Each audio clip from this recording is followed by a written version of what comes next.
Welcome. We want to welcome all our viewers, all our returning viewers. If you are new on this channel, we want to welcome you as well. If you are returning to today's episode from our previous ones, we want to say a very big thank you for always checking us out and growing with us as needed. And then we would urge all of us that whilst you watch, you like, you subscribe, and then you share with your friends whilst we share knowledge and understanding for our personal growth.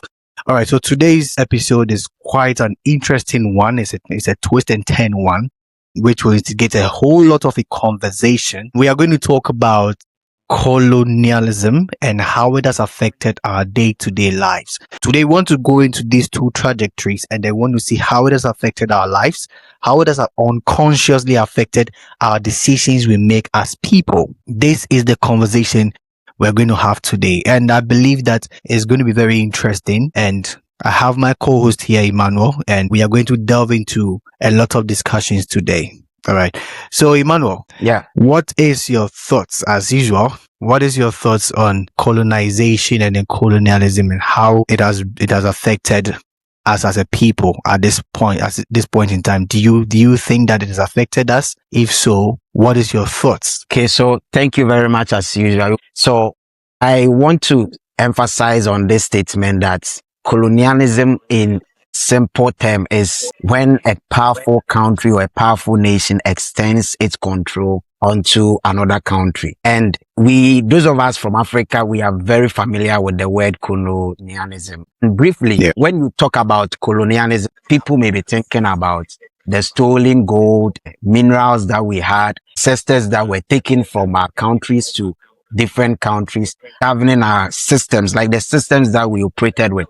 They were all taken control by other nations. And so briefly, that is what people will start looking at it, the pains that they went through, how our ancestors were sold as slaves to other nations. But then it goes beyond that. You mentioned that how has it impacted us? I was thinking that the fact that these guys or even our ancestors have been taken out of a country, it should be only be a situation and it should just end there. But no. It has not actually ended there, but it has transcended through generations and has in a way impacted our lives in so many ways. And I would say that the issue of colonialism in Africa was a bit strategic and of a high brilliance. You know, these people were seeing things. They were observing things that they would never rule over our nations and our people in Africa forever. So they adapted strategies where they could still rule with us, even though physically on paper, it is shown that we are free, even though on our normal lives, we don't even see them in our nations, but they left some imprints. They left some things there that even today, as children, we still go through that. We still experience those things. And so when you believe me, I would say that it is not just about those stolen gold and stolen minerals and ancestors and the suppression and all the things that they went through, the trauma and those intergenerational traumas we've experienced. No, but when you allow me, I'll say that it is the belief system. It is the system that they left in us that is still ruling silently in our lives.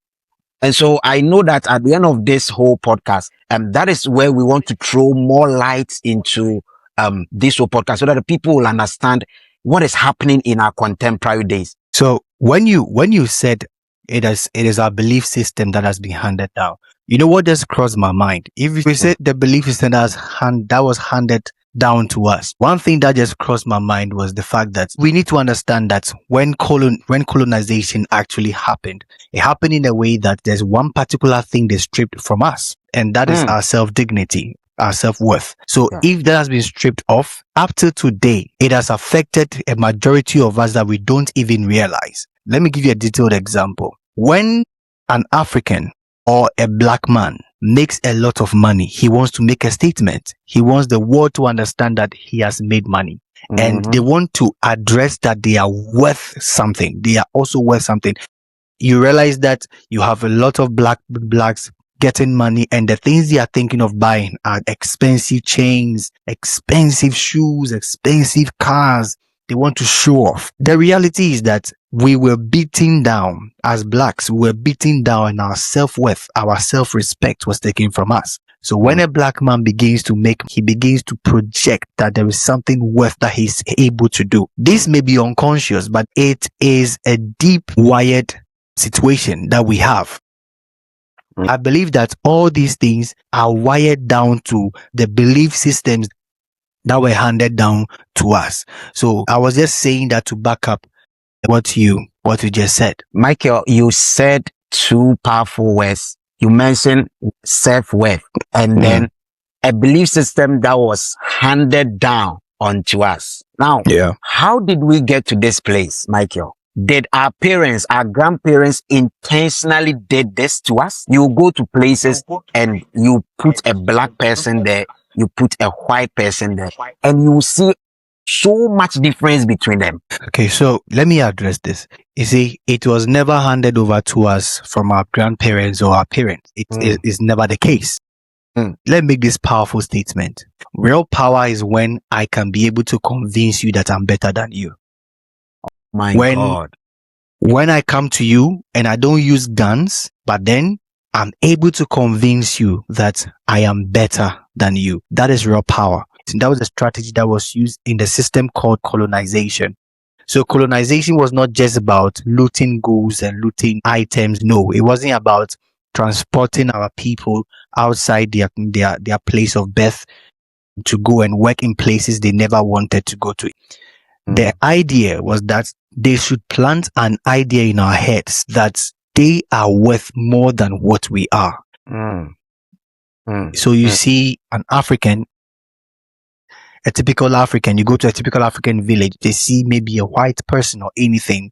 There is a way they see them.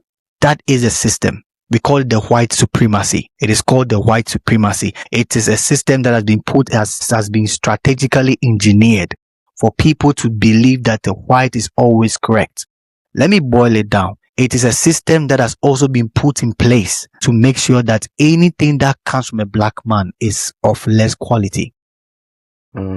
So how did we get here? We got here by engineered systems that we never knew that they were being engineered. People put these things in place to be able to control what we know, what we have, and what we can get. To the extent that I boldly tell you, we have been so much engineered that we believe that anything made by our fellow blacks are not quality. So it is very normal for you to walk into a market and then you can hear people literally saying that they are mentioning other countries' products, that this is from this place, this is from this place, this is from this place. They are saying this because they know that when they mention these things, we believe they are good. A similar engineering is also going on right now. Apart from even Africa, similar engineering is going on, and that is a war. It is a trade war going on between China and then the US. So we are made to believe that any product that comes from China is not good. That's right. That's right.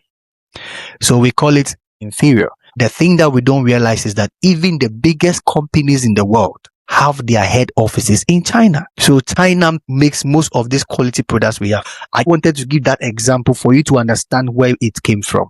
So that is the narrative that we had. We're told that anything African is not good. Anything black is inferior.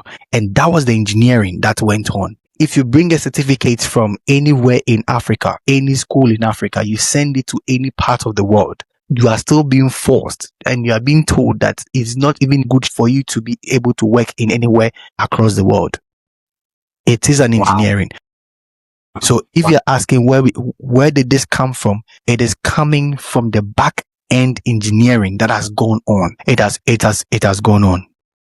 That's very powerful. This from, I can only imagine the intensity of doom they have done to us by all these engineering you are talking about. And we are seeing the results in our days right now. And like you mentioned, strangely, they've not stopped. It's still operating in our market world, in this time, the trade world and all. So like, how were they able to dominate our mind like that? Because to be honest with you, it is so strange that when you get a certificate from a foreign world to even our own people, it is not regarded as something precious. Even people with great intellect, when they come to us for opportunities in our places, we tend to give to the people from foreign places. How were they able to dominate our mind so easily like that, to the point that we see ourselves, we are inferior, we see ourselves as second guess, we see ourselves as somebody or people below them? How were they able to do that to us? The mind is a farm, and he who cultivates the farm will eat of its fruits. Oh my God. When they came here, they knew that physically taking us and then going to dump us in different places to go and work is not sustainable. So the sustainability must come from engineering of the mind. I don't want to go deep into some of this because it is quite controversial. Now, do you know that even the things we watch, the things they make us watch, they have naturally engineered it? Yes, to the extent that if they ask you to draw Satan, the first thing that comes into your mind that Satan is a black man. If they ask you to draw Jesus, the first thing that comes into your mind is Jesus is a white man. They have associated everything black to anything that is evil, and they have associated everything white to anything that is good. It is a powerful engineering that has gone on through the wiring of our minds. They wire our minds so much that if you are watching any movie, any cartoon, anything you are watching, there is an iota, there is a spread of white supremacy. There is a spread of white supremacy. Do you even realize that Wakanda, even the movie Wakanda, that they mentioned that it was for black men? Do you know that the ending of Wakanda, it was a white man that saved the whole of Wakanda? Oh yes. Wow, that's very interesting. Oh, okay. That's true. I'm telling you, they have an engineering that everywhere they want to position you, they still spread that bit of white supremacy. So if you are talking about colonialism or colonization, Dr. Nkrumah said it really, really well. He said we are going into a period called imperialism. And we have actually come into that space right now. That space where they don't have to bring guns. They will just have to invite you to come, and then you can come and serve them for free. That is a space in which we have got into right now. So right now, they don't need to use guns. They just have to cause you to bow your head in shame. So you have a lot of immigrants coming from the third world. We all come into a space, into a particular area. And the things that they would not want to do are the things that they will force us to do. Not force. No, they don't force us, but they expect us to do. And then you do it. Yes. And then you do it. Initially, you would call it slavery, but now it is called they are helping you. Michael, that's so powerful. That's so powerful. Oh, yeah. You see, we are in new colonialism stage, like we all mentioned, like imperialism moment. Now, I'm just trying to think about this. The reason we are trying to deconstruct some of the reasons, some of the things that we went through is that once we're able to expose people to the source, we'll be able to tackle the results and the effect that we are seeing. Now, there has been a statement that most of them, the weapons that they used was religion and education. Okay.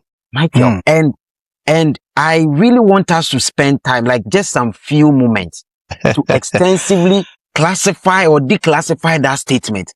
Is it true that they use Christianity or even religion as a weapon, or they weaponize it to serve agenda, and they also use our educational system to also as a weapon to fight us? Like, can you say something about that area? Because I believe that's what most people say, that they brought religion. Is what in Africa, the level of enthusiasm, the way the people in Europe and other part of the world they serve God is way different from those of us in Africa. Yeah. And you still wonder why these are people that brought us the religion, but they are not into it. So people always argue that it was served as a weapon for this colonialism strategy that you are mentioning. How true is this? Okay. And then can you connect that to our education system, to how they dealt with our education system as well? And the effect as well. Just add the effect to it. I would reverse everything. I would take it from education and I would rather link it to religion. Okay. Religion. Now, That's good. let me make this bold statement. Our education was never established to make sure that the intelligence of Africans would be extended. It was never the idea. Education in Africa by the colonial master was never intended for you to have the ability to invent and innovate and solve problems.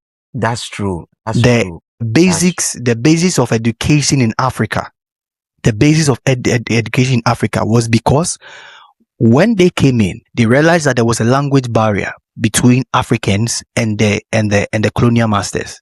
So the best way to be able to do it is to educate some people so that they can become translators, they can become clerks, they can become teachers, so that their language barrier will not be a problem to their empire. So that was how education was planned.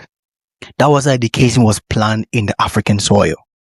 So that is why till today, that system has been there till today. You have lots of people going to school, but they come out and they are not able to invent or innovate or do anything creative. All our education system is heavily theoretical. So the original establishment of education in Africa was not for Africans to be able to be intelligent. It was originally to help the colonial master to get interpreters. That's true. That's true. That was the original idea of it. So if we are talking about education system, I can go on and blast that area till we close, but let me just hold on. That being said, let me link it to religion. Now, I'm a strong believer and I believe in God, but sometimes there are some caveats that you need to be able to understand to be able to rise. Yes. Let me make this strong statement as well. You would only bow to a man who have saved you from danger, and that is how they position themselves. They position themselves as those who are coming to save you from poverty. They position themselves as people who are coming to save you from sicknesses. They position themselves as saviors who are coming to you from unculturedness, and they are coming to introduce civilization to you. All these things were engineering, but do you also know that even civilization itself even started from Egypt? That's true. Civilization started from Egypt. Yeah, that's true. Do you know that they had to even send people from Europe, from America to Egypt to come and learn before going back? The first universities that you can think about were all established in Africa before people started even thinking about universities. A man called Mansa Musa was also establishing some universities even before the white man even decided to be able to extend his hand into education. So education itself, all these things started in Africa, but they had to change the narrative to make us understand or feel that they are bringing us solutions. They introduced the concept of belief. And if you believe this and you are humble, if you believe you are humble, you don't fight back, you are going to be called into the kingdom of God. They use quotations that were very innocent that we are supposed to use to serve God. They were using those quotations to lure men. Yeah. And they say, blessed is the meek, for they shall inherit the earth. Yeah. They quote scriptures like that. So you become meek because you want to inherit the earth. They quote scriptures that will make you believe that will make you think that giving them the gold is nothing, because in my father's house there are streets of gold. When I die, I go and walk on gold. Whilst they are also taking our gold away. Yes. Yes. Yeah. So, and there is a king called King Leopold. He sent a letter, and he sent letters to missionaries. Mind you, missionaries who came to Africa, they came with very good conscience. They came with very, very, very, very, very good conscience. They were very good to come and do whatever they're supposed to do. But it's also different if there's a higher authority that threatens you, tells you to do something. King Leopold, after this you can go and read about it. King Leopold of Belgium, he was writing letters to all the Belgian evangelists that they should teach Africans that they don't need their gold, because God will help them to solve their problems. With prayer, they'll be able to solve the letter is there till today. He was teaching the evangelists what they should teach Africans. So the missionaries came with very clear conscience to come and do the work of God. But a higher power came in and began to twist some people's minds. And that was how they were able to turn our warriors into worshippers. That's so powerful. Why are we not even aware of all these things? And it's so strange to me, right? We are not doing blame game. There's a way about it, and that's what we are concerned about in this podcast. How will you be aware? You were being taught to learn about Gordon Godrisberg. You were being taught Sagranti War. You were being taught to memorize Shakespeare. We are in Hamatania. We are being told to write a day, a holiday you spent in snow, a holiday you spent. What are you talking about? So if you are saying that, how are we not aware? We are not aware because our education system is still structured the same way it was 100 years ago. Thank you very much for addressing that. And back to my question again. So to emphasize a bit further, I wanted to say that, you see, when you take a typical African, you realize that there's that sense of fear. We seem to be very silent. We seem to know our heads to things than any other culture, like any other country or any other nationals. And it so baffles me. I want us to imagine ourselves right now in this podcast, that imagine we have a typical African. From this story, we've realized that it came from somewhere. Our parents and even our grandparents have been through a lot. They've gone through all forms of fear. And invariably, we've been affected by that. Now, how do we confront such systems? How do we overcome that? How do we come out of it? Knowing all these and knowing where it is coming from, how do we confront them as people? Wherever that fear came from, it came from one place and one place alone. You see, in the times of our grandparents, our great grandfathers, something interesting was happening. That's why I said our history books are not doing us any good. When they invite you to become a clerk or come and educate you and learn, and you come to understand the language they are speaking, you can be able to articulately make suggestions. All those people who were bold enough to make suggestions at that time, who were teachers, they were being punished. They were being punished for speaking out. They were being punished for talking when they've not asked them to talk. At that time, before anyone can be even able to talk, you have to raise your hands and they have to call you before you can talk. When I just said it, your mind is casted back to our classrooms. This is the same thing going on in our classrooms today in Africa. This is the same thing going on in our classroom in Africa. This is colonial system. You can't talk without raising your hands in a classroom in Africa. Exactly. Even the same way, if you try to even be innovative in our classrooms, they try to see you as rebellion. So all these fears accumulated and it has decided our lives. So today, a typical young African cannot make a decision without thinking about how scared he is. What if they don't approve it? Because we've been made to believe that until someone approves what you are doing, you are not doing something right. So this is where the fear is coming from. The fear of denial, the fear of not being approved. That is what is causing us to make bad choices and to make decisions that is not making us go global. So if you want to change all this narrative, as I always say, until you realize that there is a problem, you can never solve it. If you come to a realization that this narrative is real and it is affecting you, then it means that the only thing you can do is that you have to confront the fear. Anytime you want to make a decision and there is an iota of fear, until you confront it, you can never come out of it.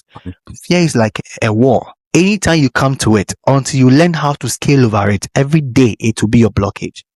Until you learn how to jump over it. So all of us have been given a war as Africans. Yes. The few people who are able to confront that fear and scale over the war are those who are able to make global impact. That's true. Yeah. That's true. That's true. That's very true. I just like your submission.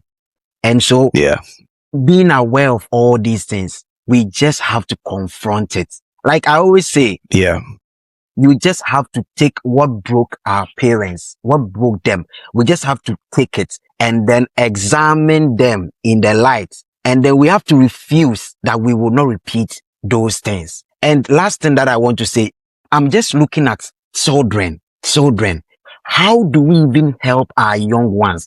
You see, I'm saying this briefly. You know, I always take people, where I am right now, I always take people to, I drop some of my colleagues, their children to school and I pick them up. Anytime I go to their school, what I have noticed is that I always see they have some inscriptions over there that your voice matter, your life matter, you can raise your hand, you have new thoughts, you can have a new thought. Like, you have to be obedient, but do not be afraid of anyone. You have to be respectful, but do not compromise your values. It means that intentionally, these guys have inscriptions and they have them over there so that the child, when the child sees, he or she knows that, yes, my life matter in the system and nobody can suppress me.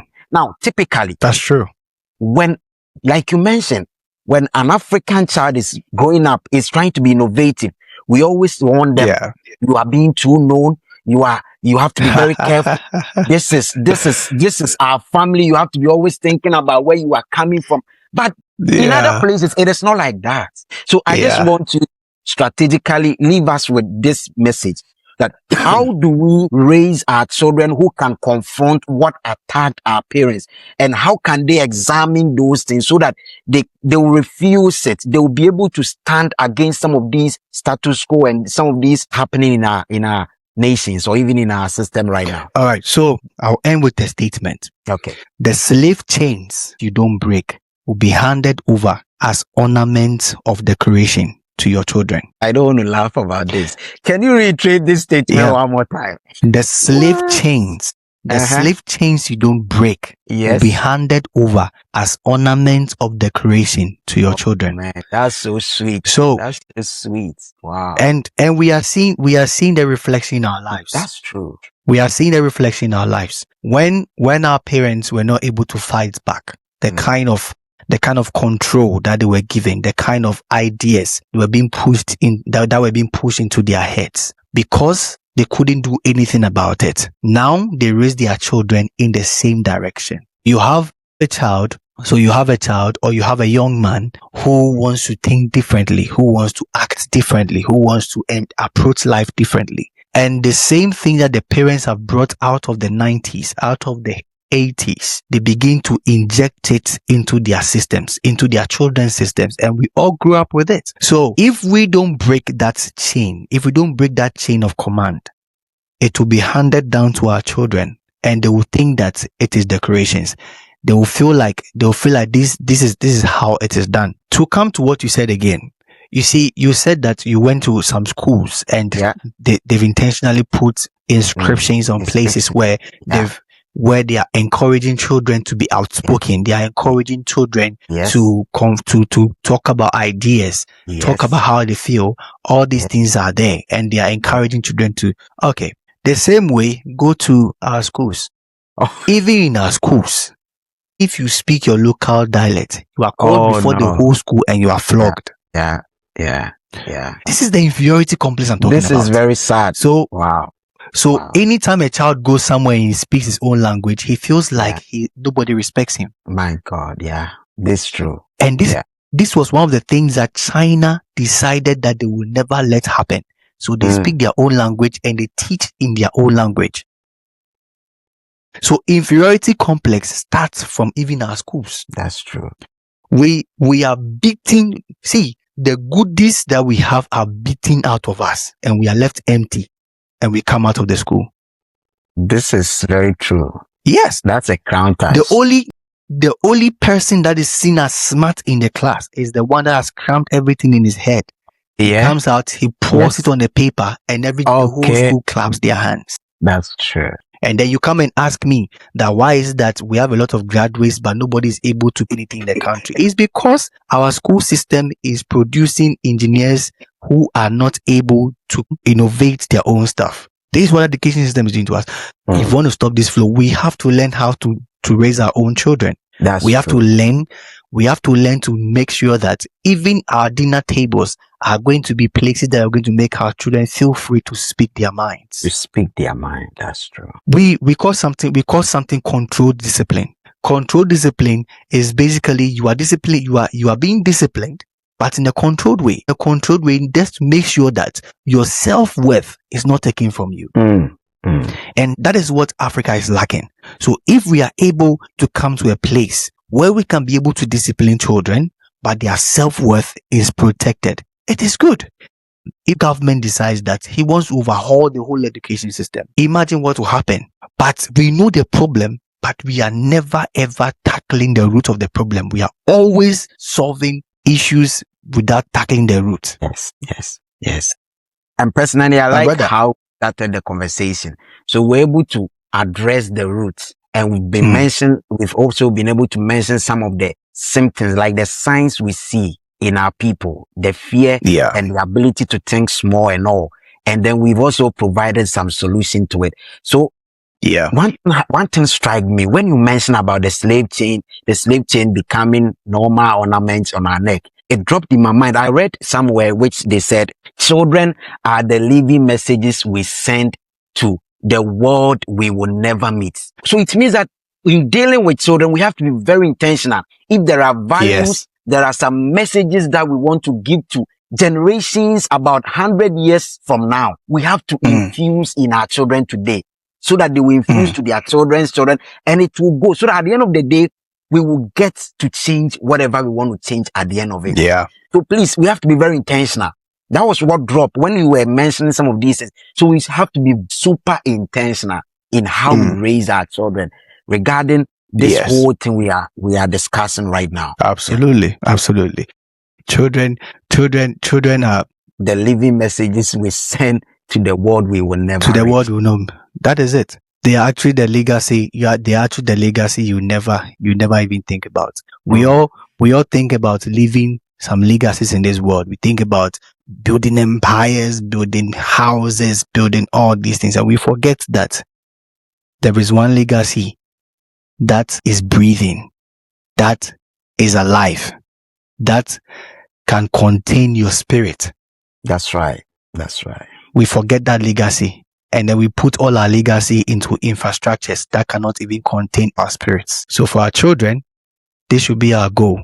As we generations that are coming, we should raise children who will be able to speak in spaces when they are required to speak. You should be able to argue with people when they have to argue. And we have to be intentional about this. It's true. It has to be intentional. You know, I'll just end with this. I just want to give an example. I went into a meeting, and in that meeting, I was the only black person in the meeting. And everyone seated around the table, the different races actually, everyone stayed around the table. We had English, we had Americans, we had Dutch, we have someone from Poland, someone from Russia, we have someone from Saudi. We sat around the table and we're having a discussion. At a point, I had to keep quiet and listen to how everybody was contributing. And the only thing that kept crossing my mind was, if these were African brothers, none of them will be able to do this. No. Because they are arguing, they are arguing, but not, I don't know how to put it. They are arguing about something to be able to come up with a solution. And someone says this, he says, okay, I bet to differ, I disagree with it, I need to do it this way. And he gives a submission. And these people were not, they were young people, very, very, I think I was the oldest person in the room. Yes, I was the oldest person in the room there. I know I've been trained in a way that if you don't take care, whatever they are doing there, you'll be missing within that conversation. And it has to come with a strategic way for you to be able to come out of this. So we are just saying that if our children are coming up, they must be seated around tables making arguments. Even our schools should have, we call something debate now. That's not debate. It is rehearsed recitation. It's true. I'm just laughing because of the experiences I've had back home. It's true. It's what you're saying is right. Debates. Our debates are rehearsed recitations. Put the topic down. Don't let them write anything. Let them come and stand there and argue it out. Debate. And think through and argue it out. Think through it. They are thinking through it. Yes, they can decide to put points down. That can be able to be a reference point. But in our time, we are made to sit down, write. You come and read, and the next time you come and read. That is not it. My brother, let me end this one here. Wow, that's so powerful. Like, I wish to even clap. Like, this conversation is very intriguing. Thank you very much. Nobody is going to help our people. Nobody is going to help the continent until we rise to write our own story, until we rise to break the pattern, break the status quo. Nobody is going to do that for us. And as you mentioned that they were being strategic in arranging all these things, we also need to be very strategic in deconstructing. I like using that word, in deconstructing those things for our own good and for our generations yet unborn. This is very imperative. And I want to say that thank you very much. Like, I've really enjoyed this whole conversation, and we hope our people will learn a lot from today. Yeah. Thank you very much, Emmanuel. And as always, this conversation has been an intriguing one. This is one of the emotional conversations that I have with people, and I just don't like talking about it, but it's powerful. And for the people who listen to this point, we thank you so much for staying with us. And as usual, we say subscribe and become part of the family that we are growing. And then anytime we drop a video, you subscribe, you click the bell notification, and you get notified anytime we drop a video. We are broadening our understanding of our growth and systems that has made us who we are today. Thank you, and then we will see you in our next video. Thank you. Thank you.